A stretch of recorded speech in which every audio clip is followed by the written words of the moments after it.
I'm Arun Naicker, and I'm from South Africa, and I live in Durban in a little suburb called Morningside. I work at Umtapo Center.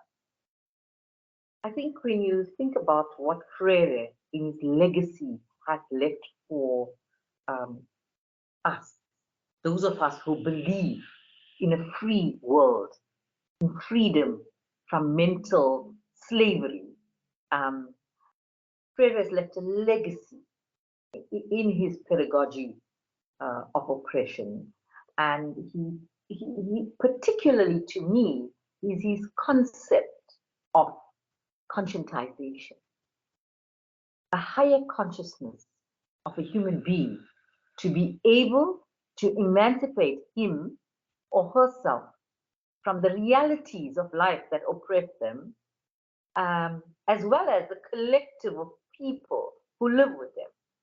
And he's given us, and I say given us because he's worked extensively in Brazil, in Guinea-Bissau, and his whole idea of banking education, for me, the way he's unpacked it for us, demystified what we ourselves have been through at schools, at universities, and still in the world, it plays a dominant role in how it domesticates people's minds and how governments and people in power, I call them the men in power, manipulate the minds of the masses of people just to be good workers for capital accumulation.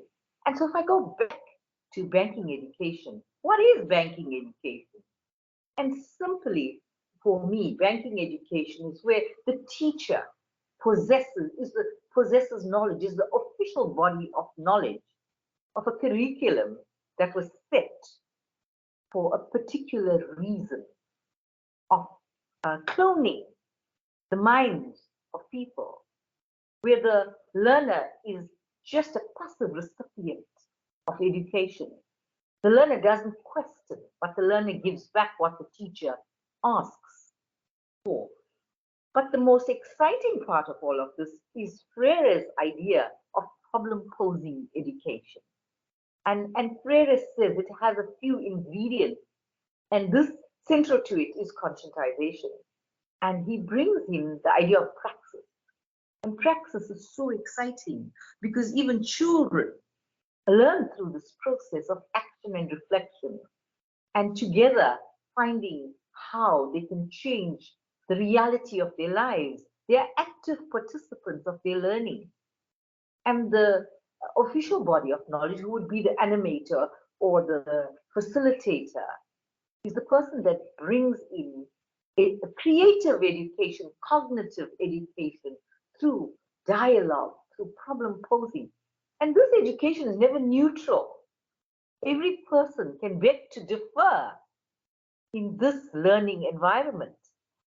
It is dynamic, and it is a type of education that even in small ways can lead to radical transformation of an issue that one can take up. And so for me, it is so exciting. It's a tool that can be used in any situation. And central to this is Freire's idea of codes. And these codes he calls relevant pictures. I say relevant to the lives of people. And when it's problem posing, you're asking, what do you see happening? Why is it happening? Has it happened to you? And how can you get out of it? How did you get out of it? Because amongst us in the group are people who have experience, who have done this before, who have walked this path before, who become then the official bodies of knowledge. So problem posing is so dynamic, it's so exciting. And I've seen groups of women who have very limited literacy levels and education change, be able to go and apply for official documents so they can have jobs because they want to do that. I've seen women run campaigns on violence against women in their areas because they've come together through this process. I've seen children take up anti-bullying campaigns in their schools.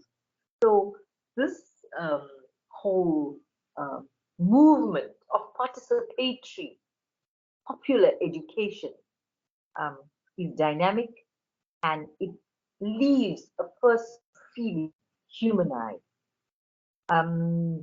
I find the beauty of it is it also postulates one humanity, one people, and the people Freire talks about when he says it is the oppressed people who come together to claim their humanity. And in South Africa, we use the term Ubuntu.